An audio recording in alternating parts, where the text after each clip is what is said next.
Okay. So again, hopefully it didn't too fearful for anybody. But as it says, AI shouldn't reboot humanity. Humanity should always take or be responsible for AI, not the opposite way. Obviously, this would be well, hopefully the way it doesn't go. As you could see, it could actually play us out, so on. But we would really want to govern it. That's why we're talking about this session today. So. Jump into the next one. So why ISO 42001 matters? Well, it was actually published exactly 2 years ago. This is actually the first standard representing the world's international standards designed for AI management systems. So as you certainly know, ISO have a lot of different managed systems. You can also look at this indication for cybersecurity, data protection, business continuity, and so on there, or quality. But this obviously was really looking at things for AI at scale. So really a good thing, because as I said, if we don't govern it, it will take that part for itself and it govern itself, I guess. So that's really important. So it's really important to addressing those AI risks. So the standard tackles AI specific challenges, including transparency, algorithm bias, accountable frameworks, security vulnerabilities, and privacy protection. So it says areas traditionally standards don't fully address. Well, they address them for their specific needs. So, I mean, if you obviously look at the cybersecurity, the ISO 27001, they obviously also talk about security vulnerabilities, but this particular standard obviously looks at it from an AI specific angle. So that's really important also to know. And yeah, but the good thing is you can, it's also one of the main points of today, you can obviously include them quite well into other frameworks. And at the end, we want to future-proof governance, as I said, as of 2001, complements existing frameworks while preparing organization for evolving regulations like the EU AI Act. So if you're operating in the EU market, obviously that is really important for you. So basically, if you have an ISO 24000 framework, you will actually most of it will actually be already compliant with the EU Act. The EU AI Act actually goes a little bit more into risk-based stuff. So I'm not saying if you have already certification that you fully aligned, you still have to do a couple of things, but it's already a very good way. And yeah, it shouldn't be a big issue to actually get or be EU AI Act compliant, but we will talk about that a bit later. So let's have a look at the framework at a glance. As I said, it's a management system, like most of the ISOs. So it's comprehensive coverage across the entire AI lifecycle. So it's really important that we're looking at it from the initial design, but development, ongoing monitor, and also what is important, a lot of people forget about that, is actually the retirement. Obviously, that area is very new, so a lot of people forget about the retirement, but the life cycle obviously should always have a start and the ending, and then you will restart. So yeah, that's really important. And as you also know, we already had ChatGPT version 3.5, 4, and it will grow. So also there you have a life cycle and things you should remember to adapt as well if you're using Gen AI. There are 38 controls basically in that framework, which you should be compliant with. You want to go for the certification. That's important. So the main part or risk assessment, impact evaluation, policy frameworks, data management, and obviously ethical oversight mechanism. This is obviously one of which is a big difference to others, that a lot of things should still be done in a kind of human way and not a machine type way, which is unethical at all, or will take a group, an advantage to the group instead of another. But that's really important. And then as also other frameworks, it's a continuous improvement, like the PDCA, Act, Plan, Do, Check, and Act. That's also one thing you know. So even if you have the certification, you cannot lean back and say, okay, we're done, we're safe. Things are obviously adapting, as we know, even faster today than before. So you still have to ongoing things. You will also have recertification audits. So you cannot just think, now that we're after certification, we can just rest. So that wouldn't work. Good. So let's have a look. So we're talking about integration, this standard with others. So now you can see actually I put up a couple of standards and obviously also acts. I know there are more. Obviously you could also use SOC 2, NIST, whatever. So they're always also depending where you are. But these ones are already quite common, known, especially as I said, 27,000. So a lot of companies start with that. That's basically cybersecurity certification. A lot of providers have them, hosters, and so on, cloud providers. So it started actually, or the ISO started actually with the British standard, but once it was an ISO standard in 2005, that's the first kind of when they came up actually with standards in 2005. They had an update to 2013, and the latest one was 2022. You can see it's gradually, it goes up every 10 years. And yeah, there can be more or less controls. Last time actually the short was from 140 to 93, so it's a little bit less. Obviously, they also have to adapt stuff. And yeah, you can imagine, 20 years ago, cloud computing was still at the beginning. AI was not even mentioned. So basically, you have to adapt it as well.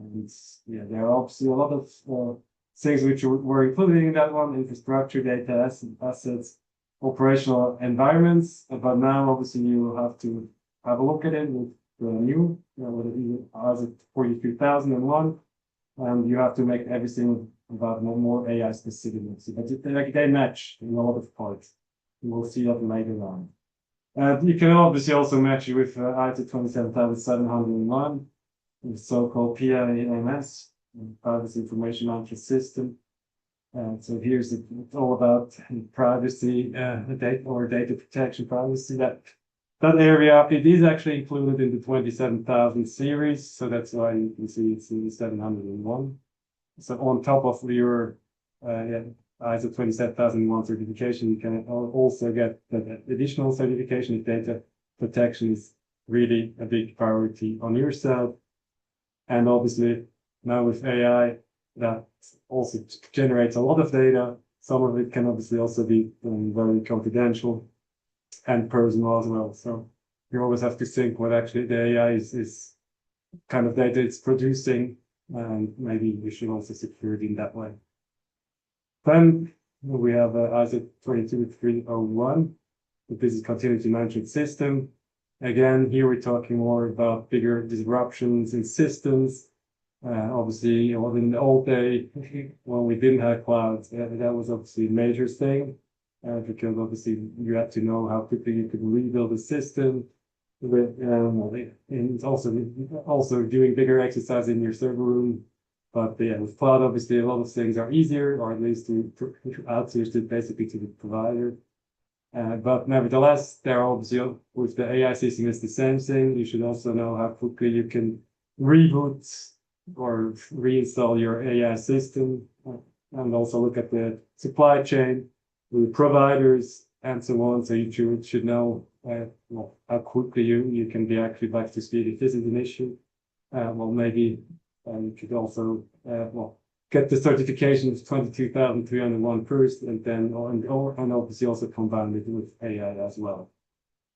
And then once you have, again, you don't have to have all four of them. And basically, you can actually also only go for ISO 43,000. But I mean, most companies I looked at have at least 27,001. So that's how normal company starts. And then obviously they have to check where are they going more into AI. But I guess everybody else, it will be one thing which should also be certified, or at least the framework should be very closely be followed. And yeah, then you obviously have on top of that these acts, like we have it in number 5, EU AI Act. So basically, if you're operating and you're using AI, you will also fall under that act. So that then it makes definitely sense, obviously, to have this kind of certification. As I said, AU is more risk-based, but if you have already the 42001 certification, it's not a big thing to actually be fully compliant. Good. So that was basically short overview about the framework itself. Let's also have a look quickly what the OECD is saying about it, or let's say also the regulators and governments. We will have a quick look also at the video. They will talk about AI regulation, building a democratic and common intelligence. This is also important. Challenges in regulating AI legislation. That's obviously one job they have to do. But yeah, so let's jump into it.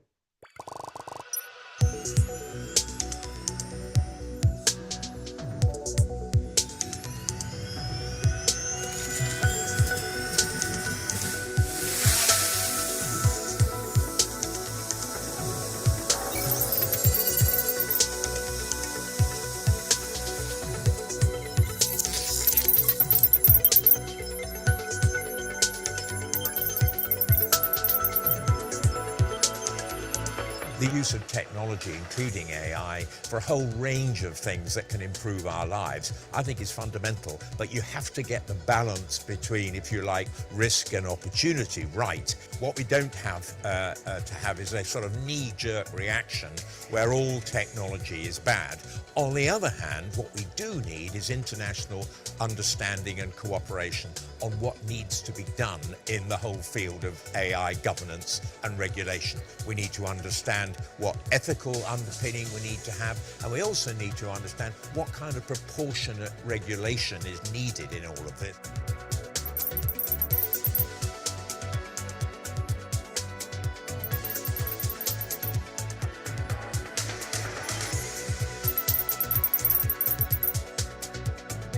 The potential benefits of artificial intelligence lies in something that we are building. And if we manage to build in a democratic, in a common way, something that really works for everyone else, we will be able to correct biases and to correct many problems we are having. So to cooperate and to reach common standards, ethical standards, and democratic standards on artificial intelligence governance will be key. The biggest challenges for parliamentarians in regulating, legislating AI is how fast-paced this area is, how many different organs are working on it, international organizations, national parliaments, supranational organizations like the EU.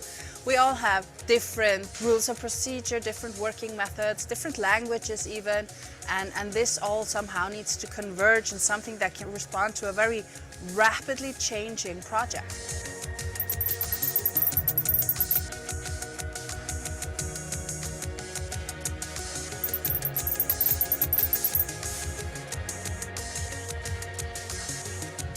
Bring the benefits of AI, countries have to be doing things in a somewhat cohesive way. Our cultures are different, our legal structures are different, we're going to implement things differently. But if we can conceptually understand the challenges, the risks, and the benefits in broadly the same terms, we can get a lot more benefit to our societies in the long term. This field is a field just going so fast. And it's not only the technical part, it's the governance, it's everything that is changing, how we relate among each other, how we build up our societies, the future of work, the way we produce, the way we consume, the way we live at the end is kind of cross-cut by the digital revolution and obviously our artificial intelligence.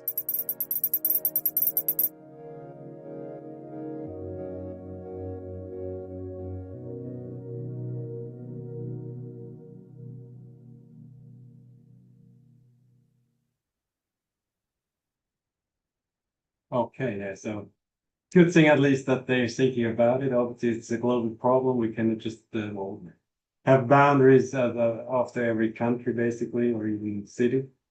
So there are bigger problems, and obviously there have to be rules set and legislation made.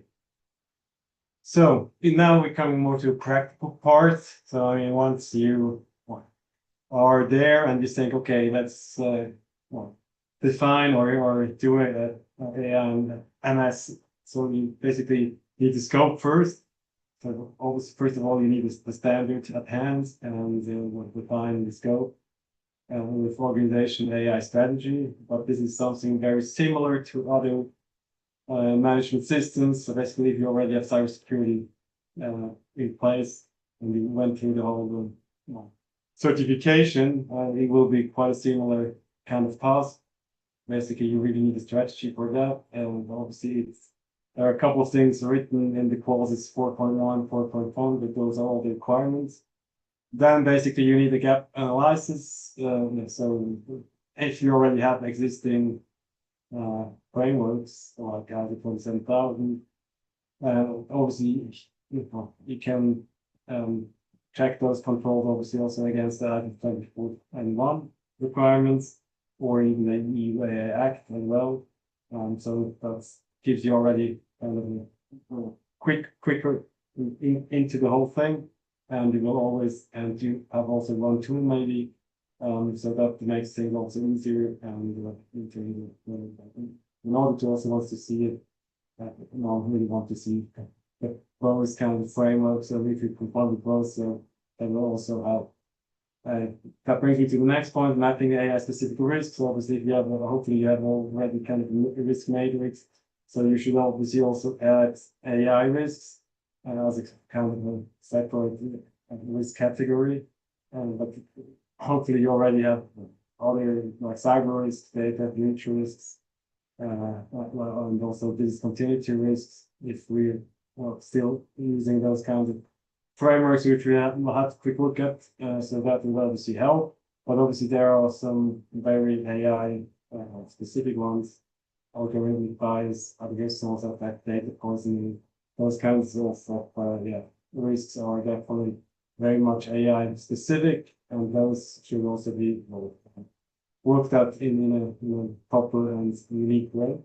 Then obviously what you also should do, you could actually, if you even go for a certification or not, you should also develop an integrated policy.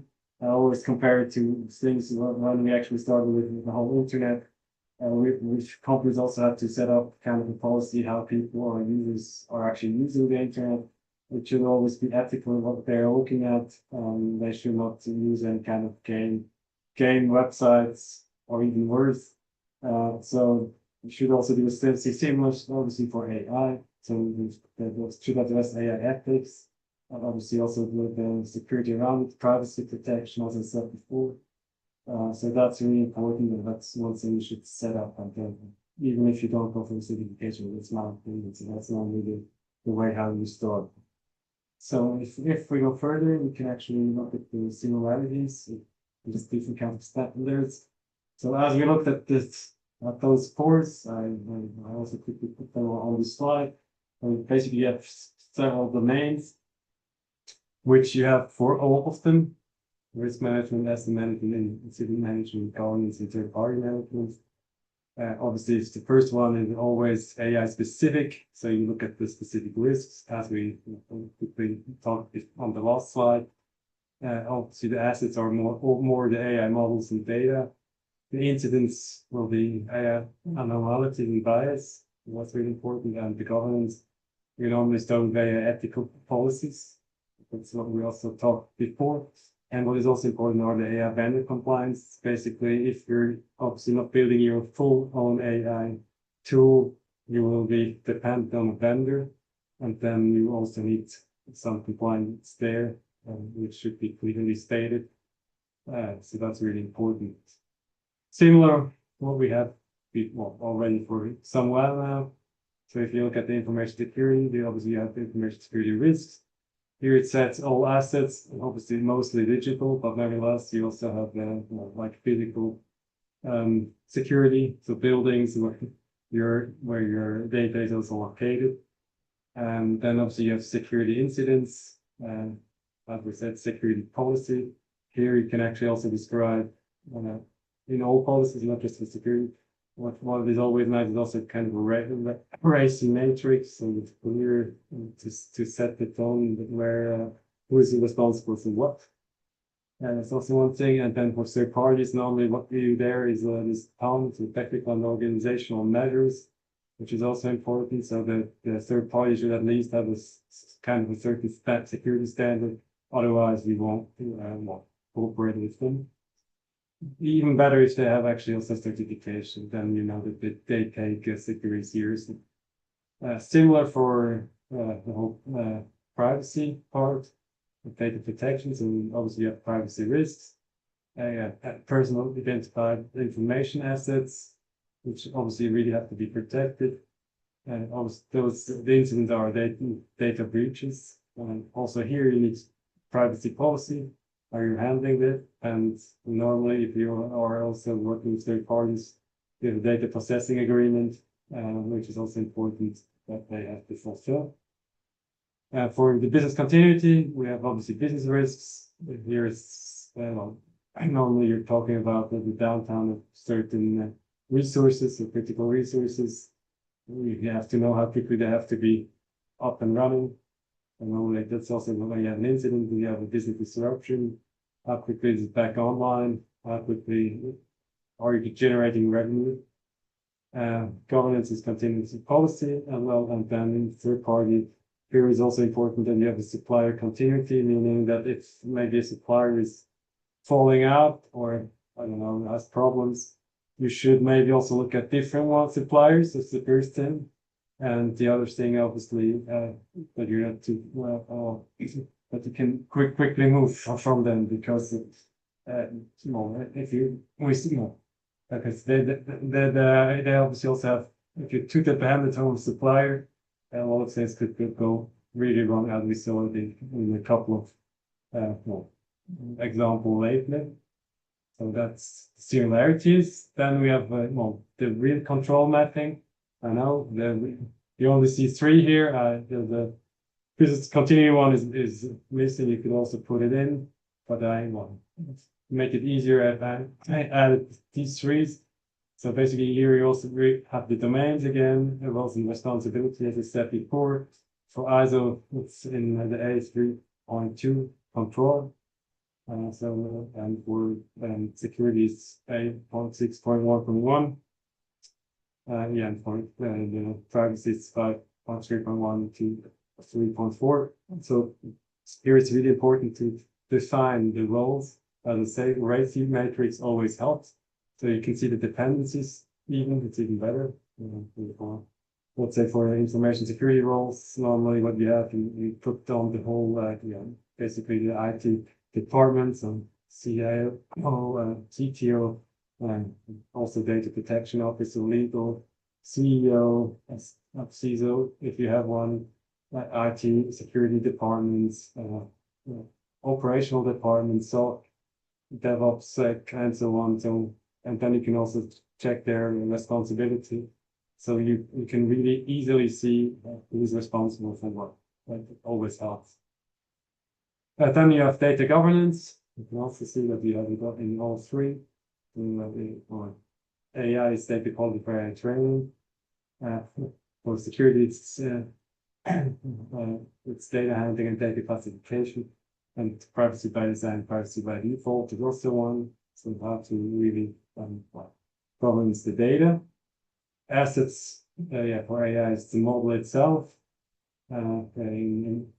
First, cybersecurity is asset management, so everything which can actually hold basically digital information.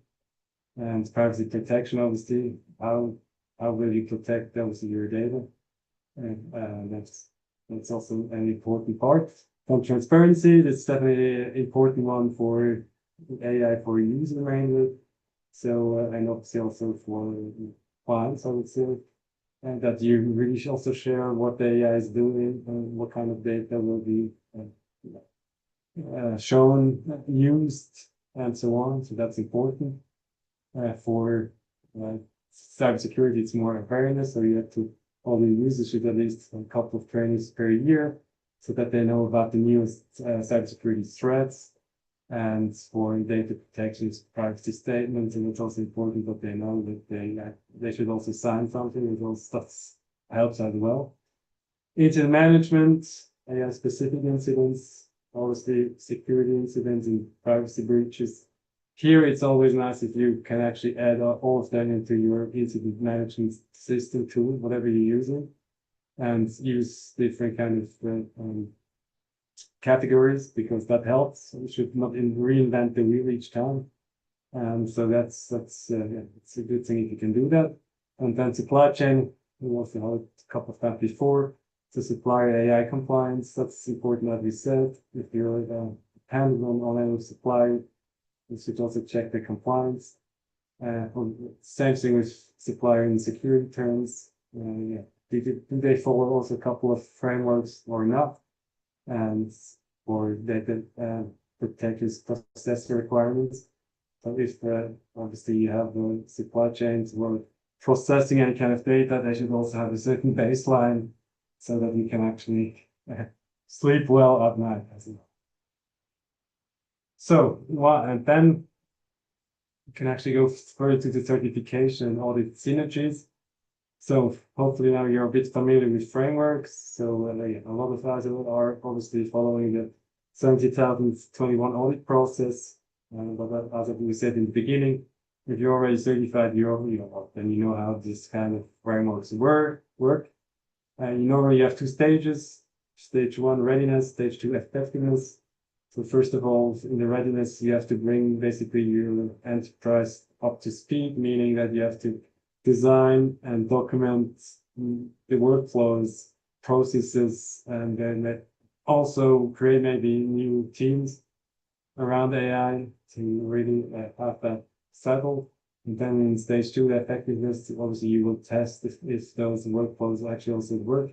That's also the main part an auditor will actually look at, and he tries to get any kinds of evidence. Yeah, and if possible, obviously integrate efficiencies. If possible, you can also combine those audits. That will obviously significantly reduce accuracy and cost and enhancing overall compliance and confidence. So that's the aim, obviously, what we're talking about today. So if possible, integrate them. Yeah, then obviously you have some benefits of a unified AI governance system. So first of all, you will enhance stakeholder trust. That's also a big thing. Once you govern your part basically and make it transparent, ethical, obviously a lot of stakeholder will have more trust into your system. But I mean, if things go sideways, I guess you will not use that AI tool anymore. Quite easy thing. Obviously, also use comprehensive risk management, as we said. So here it says address both traditional cybersecurity risks and AI specific risks. You can obviously also go further into not just cybersecurity, also data protection, business continuity would also be. But as we spoke, really try to integrate, coordinate those controls, and also use the risk management wisely with all those categories. And then market differentiation. So once you actually get the kind of certification, you should also use it as a competitive advantage and also showcase leadership and also responsibility that whatever you do with AI, this is used in an ethical way. So that's also a good thing. And simplify compliance as well, navigate involve the global AI regulations. So if you're, as we spoke before, operating in the EU, you automatically fall under the EU AI Act. And if you already have this framework in use, it will help you to unify and address multiple requirements. And that's also a good thing to do. Good. So let's jump into our last video about also AI governance. So we will see what is AI governance, specifically actually about AI itself. So it will be good to look at it. National and international laws. So they will also quickly talk about more than just EU. We can also obviously also look at it. US NIST, more NIST-based laws. Key principle for ethical AI, challenges, opportunities, benefits, and risks of AI governance. Good. Well, let's start. Hello, and welcome to our video on AI governance. Artificial intelligence has the potential to revolutionize many aspects of our lives. but it also poses risks such as bias, discrimination, and misuse. To address these risks, a growing number of organizations and governing bodies are working to establish guidelines and regulations for AI development and use in a field known as AI governance. AI governance refers to the set of policies, regulations, and ethical frameworks that guide the development and use of artificial intelligence systems. The goal of AI governance is to ensure that AI systems are developed and used in ways that are safe, ethical, and aligned with societal values. This includes addressing issues such as bias, privacy, and transparency, as well as ensuring that AI systems are used in ways that promote human well-being and protect fundamental human rights. Several organizations and regulating bodies play a role in AI governance at the national and international levels. For example, the European Commission has established a set of guidelines for the development and use of AI, while in the US, the National Institute of Standards and Technology, NIST, has developed a framework for managing the risks associated with AI systems. Additionally, international organizations such as the OECD and the United Nations have developed principles for the responsible development and use of AI, while private organizations such as the Partnership on AI and the IEEE Global Initiative on Ethics of Autonomous and Intelligent Systems have also developed guidelines and principles for ethical AI development and deployment. To guide the development of AI governance policies and regulations, there are several key principles that are commonly cited as being essential for ensuring the safe, ethical, and responsible development and use of AI. These principles include human centricity, transparency, accountability, privacy, and fairness. These principles provide a starting point for developing policies and regulations that promote AI responsible development and use. Establishing effective AI governance is not without its challenges. One of the biggest challenges is the rapid pace of technological change in the field of AI, which can make it difficult to keep up with emerging risks and opportunities. Additionally, the global nature of AI development and deployment means that there may be differences in regulatory approaches and standards across different regions and countries. Another challenge is the need to balance the potential benefits of AI with the risks and challenges that it poses. AI governance is a complex and rapidly evolving field that is essential for ensuring the safe, ethical, and responsible development and use of AI. By establishing a framework for AI governance that prioritizes human centricity, transparency, accountability, privacy, and fairness, we can help to ensure that AI is developed and used in ways that benefit society as a whole. While there are challenges involved in establishing effective AI governance, it is essential that we work together to address these challenges and promote the responsible development and use of AI. Thank you for watching our video on AI governance. If you found this video helpful, please like and subscribe to our channel for more content on artificial intelligence and its impacts on society. Well, that was a good overview. I'm sure you also noticed she was AI generated, but that's what we're talking about today, but it's in a good way. Good. So let's jump onto the next slide. So real world adoption, trends, and use cases. So good thing is that there are already early industry adopters, mainly leading organizations in the cloud environment, SaaS platforms, legal firms who obviously already implemented ISO 42002 and 42001. But yeah, there are still not that many, to be honest. So yeah, it's still building up. But there are some programs which are quite interesting. Microsoft started the SSPA, Supply Security and Privacy Assurance Program, who mandates ISO 24001 certification by vendors. So that's a good thing, so that they basically have to get the certification to enter that program. I think that's a good thing because that will also speed up things. And if somebody or a bigger multi cloud provider is forcing basically also smaller ones, things will actually go faster, I guess. Otherwise, yeah, the certification would not be or not used as quickly as it should. And then again, standardized risk management. So as we said, this organization leveraging the ISO 42001 to create consistent auditable AI risk responsive for vendor assessment, regulatory rules, and customer due diligence process. So it's a good thing. It's, as it is, standardized risk management. If you already have other kind of risk management in place, use it, and that will even be quicker, and especially also for the new AI Act, it is important to have a proper risk management.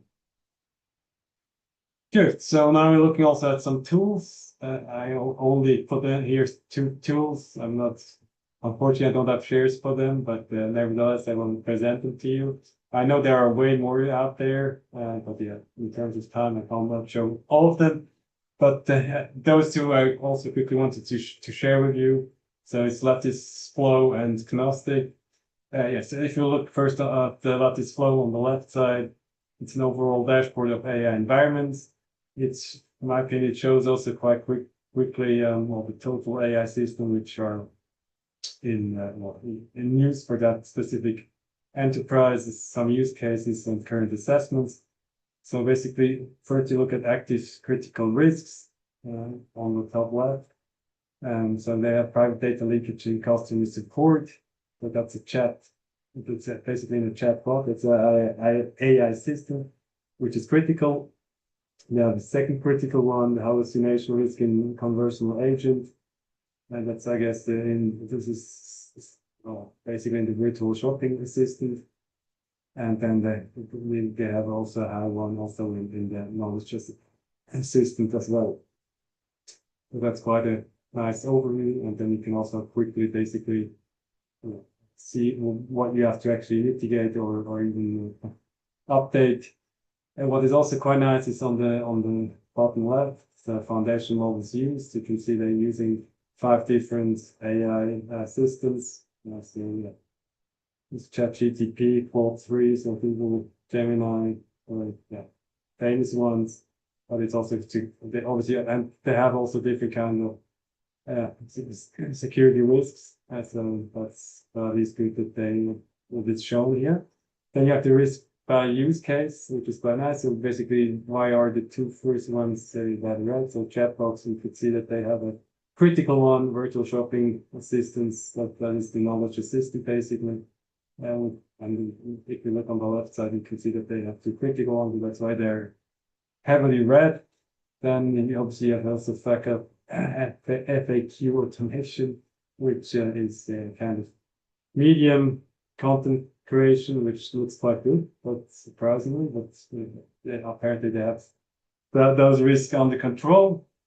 And then finance risk report generation could also get bigger, I guess. Some kind of medium risk, as you can also see the colors below.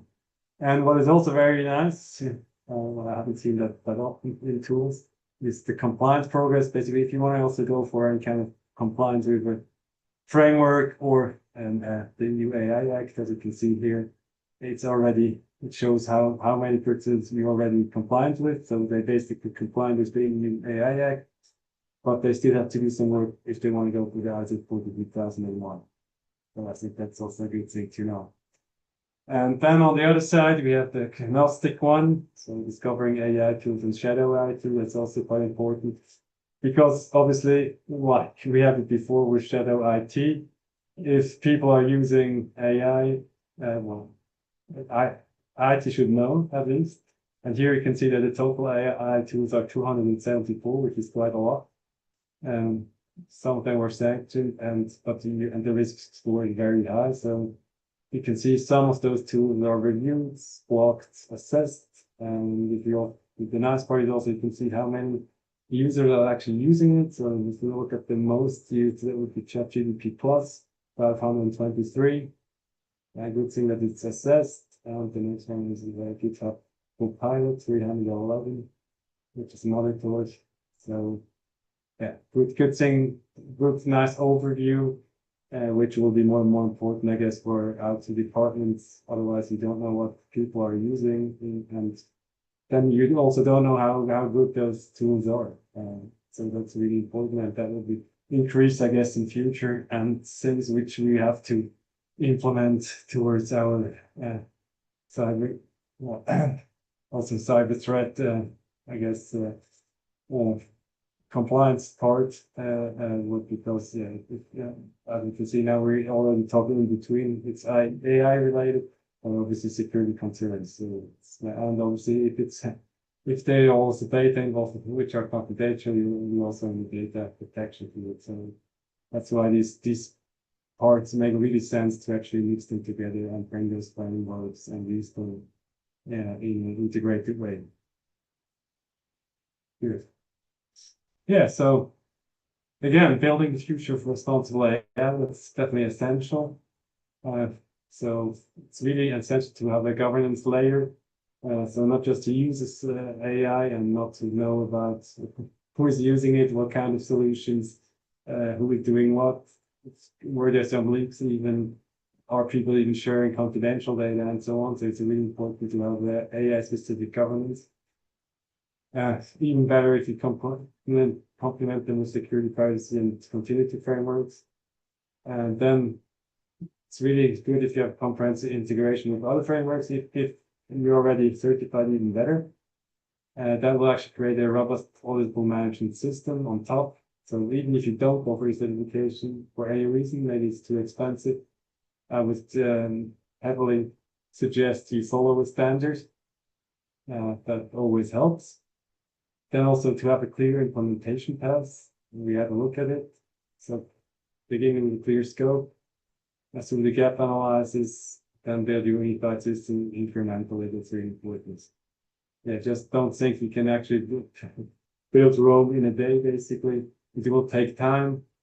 Obviously, if you have already some other management system in place, it will go faster. If not, just take your time and build it up properly. And then lead with confidence. So embrace ISO 42001 to position your organization as a leader in trustworthy AI. I think that's really a big point a lot of organizations forget. And then I guess you will be ready for any kind of regulatory assessments and audits. So I really think it's also one thing we have not to forget, because regulation will always speed up as well. There will be new acts, and they are coming from all kind of ways. Some are actually focusing more on the technology or on the main focus, like your AI. Some are more entering from an industry kind of level. But basically, if you're if you're in the financial area, or even if you're in the healthcare, but it will always be good to have a good framework in place. Yeah, great. So that brings me actually to my last slide, and I would already say thank you for your attention. I don't know, should I pass over to you again?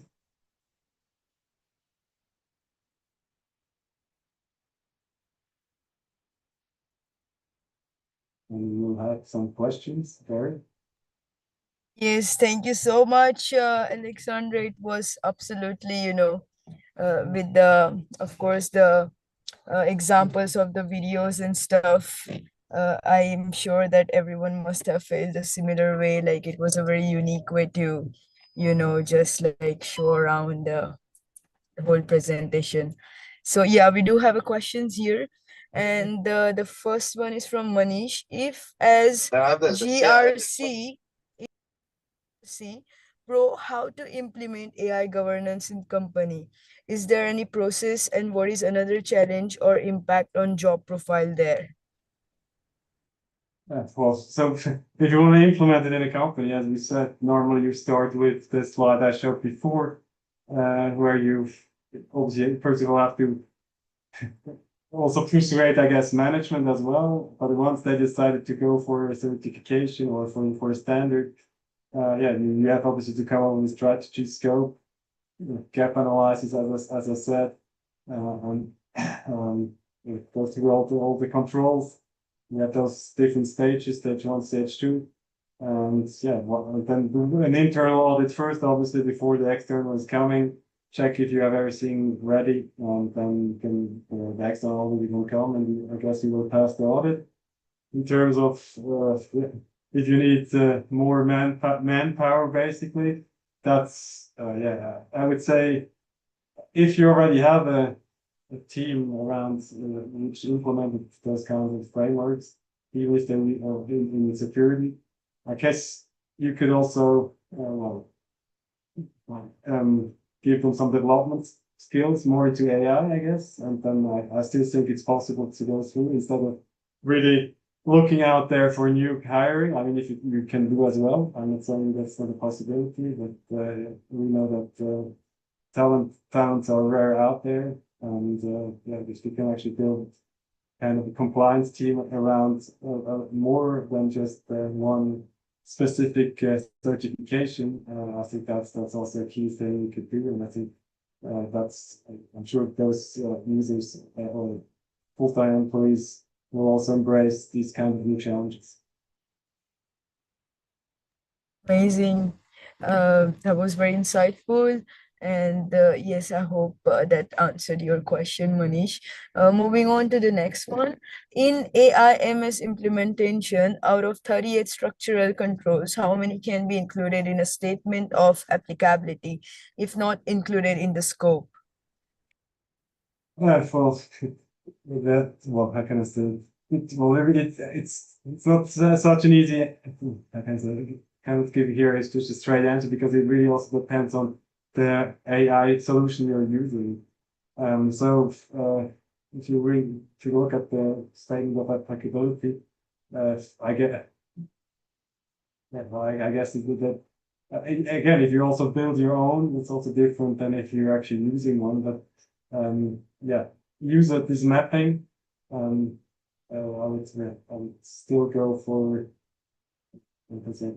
You can still use your statement of applicability for cybersecurity, and on top of that, you can then obviously also match the one out of the 38 controls, which somehow matches into or into those domains in those fields, and definitely make a note, and you can add them also to your statement of applicability. But at the end of the day, it will be a separate kind of certification. It's not built, in the same family. Otherwise, it would be 27,000 whatever AI specific standard, which is not. So it will be, like I said, completely separately, and so they will only look at basically at the 38 controls to get the certification. But yeah, it's a good thing to map it, as we spoke before. So there's no, you can include them basically, and also if you see there are obviously similar domains, I would add them, but you don't really have to, add them in terms of you will actually pass the certification. Okay, so yes, like moving forward to the next question. Why is there an exclusive ISO standard for business continuity management, BCM, when the CMMI framework already includes guidelines to cover this aspect? Well, that's because I guess not everybody's using CMMI, but they've also. Because I mean, the ISO is a really big organization in terms of creating those kind of standards, and at one point, obviously, business continuity was getting bigger and bigger, and especially as I said before, when we were using a lot of also physical security, and you had your machines under your desks, and you had also a very big kind of server room by yourself. And as I said, you wanted also to have to know how quickly you can actually reboot or reinstall these kind of machines. I mean, you had also hot, cold, and warm sites out there, which you don't need anymore, because basically today with cloud provider, as long as obviously they can operate, you just need an internet connection. I guess you can continue most of your work, but so that's when they actually also need the kind of standard. So yeah, that's basically just the way. So you always have, I guess, also different kinds of certification bodies. I'm not, most of them have their unique kind of twist, and maybe also some are better than the others, some are going more into details. But yeah, ASA is just a big one. They also try to actually address all kinds of companies, so from SMEs to really big ones or global ones. And that's sometimes a bit tricky to address or in 1 or 2 sentences to have a control which fits every company set. Okay, I hope that answered your question. And yeah, like moving forward to the last question for the session. Yeah, as AI technologies evolve faster than regulatory frameworks, how can compliance teams ensure continuous alignment with ISO 42001 requirements while maintaining agility and innovation in their operations? Yeah, well, I mean, I think more and more AI will actually automatically be included in our daily work. I mean, we see it if you're using Microsoft 365. I guess most of the companies will also activate Copilot, just as an example. So I think you will have to learn to use it and to work with it. And then obviously you need a policy from in terms of that the company knows how users should act. And then again, it depends what you're using or uh, how what kind of AI system are you using? Are you using more generic kind of AI or more like also in-house and more specific ones, narrow AI? So it really depends here a bit where you want to go. But I think teams really have to think about it, and I think also new kind of services will include more and more AI. I mean, we see it now if you're working in a call center. I mean, you will use more and more bots. If you have a website, you have already a bot assistance navigating, helping you. So yeah, I guess you will have to find a way to adapt it. And that's why it's really important that companies have a strict kind of a policy at least on top, so that yeah, users know how to act, and there is a clear kind of path. And then you also have to train your staff, and that's also important.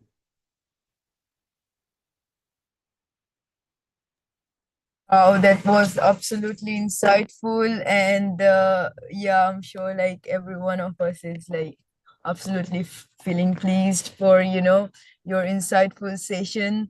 And Alexandra, I would like to say thank you to you personally and also everyone for being a part of today's session. We have gained many incredible insights, and yes, it's been inspiring.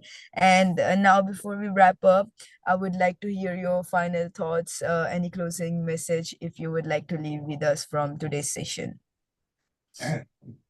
Well, yeah, well, thank you again for having me, first of all, and also